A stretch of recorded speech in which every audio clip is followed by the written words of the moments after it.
आज आप सीखेंगे जर्नल एंट्री का क्वेश्चन नंबर 5। जैसे कि जर्नल एंट्री की सीरीज यूपी बोर्ड वाले बच्चों के लिए चल रही है, उसमें आज हम सवाल बनाएंगे। क्वेश्चन नंबर 5 आपकी स्क्रीन पर मौजूद है। निम्नलिखित लेन देनों की मेरठ क्लॉथ हाउस के जर्नल में प्रविष्टियां कीजिए। 2020 मार्च का महीना है ये, और मार्च से ही जर्नल एंट्री स्टार्ट है। बहुत ही फास्ट आप सीखेंगे जर्नल एंट्री किस प्रकार से बनाते हैं। तो सबसे पहले आपको कॉलम बनाना होगा, बिल्कुल रेडी कर लीजिए ऐसे जर्नल एंट्री, और यहाँ पर लिखेंगे डेट, पार्टिकुलर्स, एलएफ, डेबिट और क्रेडिट। इस प्रकार से पहले ही आप फॉर्मेट रेडी करिए और धड़ाधड़ बनाते हुए चलेंगे। पहली ट्रांजैक्शन के मुताबिक आप देखेंगे तो यहाँ लिखा है नगद पूंजी से व्यापार प्रारंभ किया 5,000 रुपये, 1 मार्च की बात है ये। तो यहाँ पर सबसे ऊपर आप 2020 डाल दीजिए और यहाँ लिखिए 1 मार्च, और यहाँ लिखिए जब बिजनेस कैश लगा करके स्टार्ट होता है तो कैश बिजनेस में आता है, तो कैश अकाउंट को हम डेबिट करते हैं और कैपिटल अकाउंट को क्रेडिट करते हैं। तो टू कैपिटल अकाउंट लिखेंगे और रकम होगी 5,000 रुपये। डेबिट और क्रेडिट में बराबर रकम लिख देंगे। इस प्रकार से ट्रांजैक्शन नंबर 1 कंप्लीट। विज्ञापन व्यय दिया 20 रुपये, 2 तारीख को है, तो यहाँ पर 2 मार्च लिखेंगे।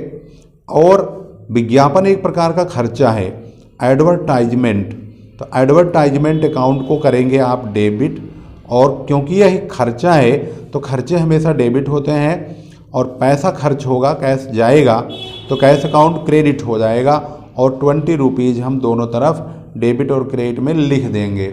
इस प्रकार से आपने इस ट्रांजैक्शन को देख लिया। Being advertisement paid. इसके बाद है अगला, नगद माल खरीदा 2,000 रुपये, 3 तारीख को है ये, तो यहाँ पर लिखेंगे 3 मार्च। और नगद माल खरीदते हैं तो हम हमेशा परचेज अकाउंट को माल खरीदते समय डेबिट करते हैं, परचेज अकाउंट डेबिट करेंगे। और कैश, क्योंकि हम माल खरीदेंगे तो पैसा देना भी तो पड़ेगा, तो कैश अकाउंट क्रेडिट करेंगे, और इसकी रकम भी चेक करते रहेंगे, 2,000 रुपये लिखा हुआ है। ट्रांजैक्शन नंबर 4, 4 तारीख में भोलानाथ को माल खरीदने का कमीशन दिया। अगर कभी खर्चे का नाम आता है तो उसमें पार्टियों का नाम हम भूल जाते हैं, तो यहाँ पर भोलानाथ के नाम को भूलना होगा। 4 मार्च को हमें कमीशन को याद रखना होगा, तो कमीशन एक प्रकार का खर्चा है, तो कमीशन अकाउंट हम करेंगे डेबिट, क्योंकि हम पैसा दे रहे हैं। टू कैश, वो भी नगद दे रहे हैं, तो टू कैश अकाउंट को हम क्रेडिट कर देंगे। रकम यहाँ पर है 40 रुपये, तो 40 रुपये आप लिख देंगे डेबिट और क्रेडिट में। इसके बाद अगला ट्रांजैक्शन है, श्याम सुंदर को उधार माल बेचा 1,400 रुपये, 6 तारीख को। श्याम सुंदर 6 मार्च। श्याम सुंदर को वाले लोगों को हम हमेशा डेबिट करते हैं। श्याम सुंदर जो हैं वह एक ऐसे व्यक्ति हैं जिसको हम माल बेच रहे हैं, तो श्याम सुंदर डेबिट करेंगे। यह एक व्यक्ति हैं, तो पर्सनल अकाउंट है, तो पर्सनल अकाउंट में हम कभी भी अकाउंट शब्द का प्रयोग नहीं करते हैं। इनको माल बेच रहे हैं, माल बेचते समय सेल्स अकाउंट हमेशा क्रेडिट होता है, और रकम है 1,400 रुपये, 1,400 रुपीज़। इसके बाद है सुंदरलाल से उधार क्रय किया 600 रुपये, 8 तारीख में। यहाँ पर 8 तारीख यानी 8 मार्च की डेट डालेंगे, और हमने सुंदर से ख़रीदा है। और वो भी यहाँ पर ध्यान देने वाली बात ये है कि अगर यहाँ नाम आ रहा है इसे सुंदरलाल से, तो इसका मतलब है ये माल हमने उधार खरीदा है। अगर यहाँ पर सुंदरलाल से हम नगद खरीदते तो इसी लाइन में नगद भी लिखा होता। अगर पार्टी है और नगद शब्द नहीं है तो उसे उधार ही मानेंगे, क्योंकि पार्टी का नाम है सुंदरलाल। 600 रुपये का माल परचेज करते समय हमेशा परचेज अकाउंट को डेबिट करते हैं, परचेज अकाउंट डेबिट करेंगे। जब हम टू लगाते हैं तो इतना स्पेस जरूर छोड़ा कीजिए।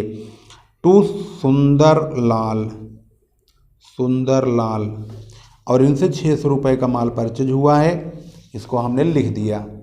इसके बाद अगली ट्रांजैक्शन के अकॉर्डिंग डेट देख लेंगे कितनी तारीख का लेन देन है ये।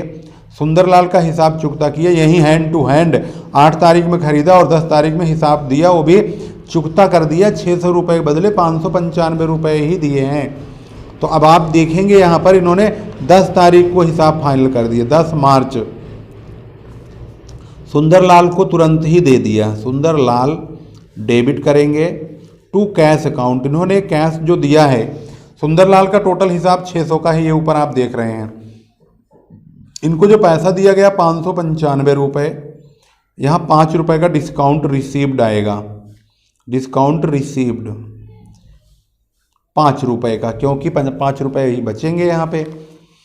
तो यहाँ पर जो नरेशन बनेगी, नरेशन आप लोग जानते ही हैं, आपको नरेशन ऑलरेडी वैसे लिखा हुआ ही मिलेगा इंग्लिश में, बीइंग लगाएंगे और आगे यही जो सेंटेंस लिखा है, सुंदरलाल का हिसाब चुकता क्या, अमाउंट पेड टू सुंदरलाल, इसी प्रकार से आप लिखेंगे नरेशन में, अमाउंट पेड टू सुंदरलाल। यह है being business started with cash, advertisement expenses paid, goods purchase for cash, Bholanath को माल खरीदने कमीशन दिए तो being commission paid, being goods sold to Shyam Sundar, और इसके बाद है goods purchased from Sundarlal, amount paid to Sundarlal in final settlement. Chhote Lal को मजदूरी दी यहाँ पर 50 रुपये, मजदूरी एक खर्चा है, 15 तारीख की बात है ये, 15 मार्च लिखेंगे। मजदूरी एक खर्चा है तो मजदूरी को ही डेबिट करेंगे, हमें और किसी पार्टी से कोई लेना देना नहीं है। वेजेज अकाउंट डेबिट करेंगे, टू कैश अकाउंट करेंगे, बीइंग वेजेज पेड, और यहाँ पर वेजेज जो पेड हुआ है मात्र 50 रुपये का पेमेंट हुआ है।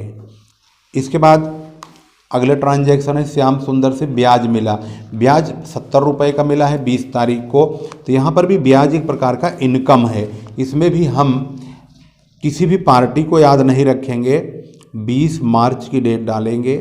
और श्याम सुंदर से जब ब्याज मिला है तो इनकी जो कमाई है वो ब्याज ही है, तो कैश अकाउंट हम करेंगे debit, cash account debit to interest. इसमें हम किसी व्यक्ति का नाम नहीं लेंगे, सोर्स का नाम लेंगे जहाँ से ये आय हुई है, तो जो आय हुई है उसी का ही नाम लिखेंगे, 70 रुपीज़ का हुआ है। इसके बाद है नगद बिक्री हुई 22 तारीख में 300 रुपये की, 22 मार्च नगद बिक्री होगी तो हमारे पास पैसा आएगा, कैश अकाउंट हम करेंगे डेबिट और टू सेल्स अकाउंट,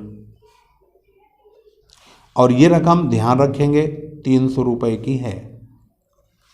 इसके बाद है माल दान में दिया 25 तारीख को 30 रुपये का माल, माल दान में दे रहे हैं 25 तारीख को, तो यहाँ डालिए 25 मार्च, और माल दान में देने का मतलब हुआ हमने चैरिटी दिया है, चैरिटी अकाउंट करिए डेबिट टू, अगर माल दिया है तो यहाँ पर परचेज आएगा, क्योंकि जब माल खरीदते हैं तो हम परचेज अकाउंट को डेबिट करते हैं, और वही माल जब हमारा जाएगा तो हम परचेज अकाउंट को क्रेडिट कर देंगे। तो यहाँ की रकम कितने की है, 30 रुपये की मालदान में है, तो दोनों तरफ 30 रुपये लिख दीजिए लास्ट में। और आगे बढ़ते हैं, विविध व्यय किए, और ये है 100 रुपये का 27 तारीख को, 27 मार्च। विविध व्यय को हम बोलते हैं sundry expenses, sundry expenses account debit to cash account, और इसकी जो रकम है वो यहाँ देखेंगे तो 100 रुपये का विविध व्यय हुआ है, बीइंग सन्ड्री एक्सपेंसेज पेड। अगली डेट है 31 तारीख को मुन्नालाल मुनीम का वेतन चुकाया 75 रुपीज़ का, तो मुन्नालाल मुनीम का नाम हम नहीं डालेंगे, हम डालेंगे वेतन का नाम, सैलरीज, उनको वेतन दिया है, सैलरी दिया है, सैलरी अकाउंट करिए डेबिट टू कैश अकाउंट। कितना रुपया है ये, 75 रुपीज़ का, बीइंग सैलरी पेड। और लास्ट ट्रांजैक्शन 31 मार्च का है, जवाहर को नगद माल बेचा, नगद माल बेचते हैं तो हमारे पास पैसा आता है, cash account debit to sales account, sale हमेशा क्रेडिट होता है, 450 रुपये का, दोनों तरफ लिख देंगे, और लास्ट में इसका हम टोटल कर देंगे।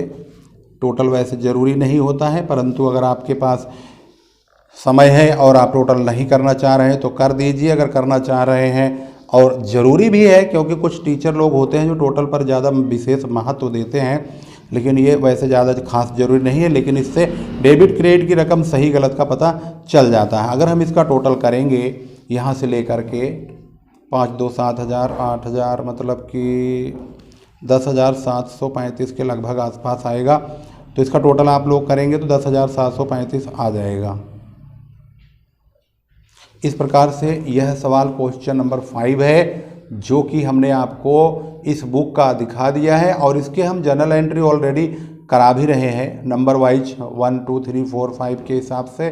तो आप इस पर ध्यान देंगे, राइटिंग पर आप विशेष ध्यान देंगे, नरेशन पर देंगे, और इस प्रकार से फॉर्मेट पहले बना लेंगे, उसके बाद क्वेश्चन सॉल्व करना प्रारंभ करेंगे। बने रहिए, वीडियो अंत तक देखा कीजिए, वीडियो शेयर कीजिए, अपने सुझाव अपने कमेंट में जिले के साथ जरूर बताइए कि आप किस जिले से हैं और ये वीडियो कहाँ तक जा रही है, इससे मुझे पता चल जाएगा।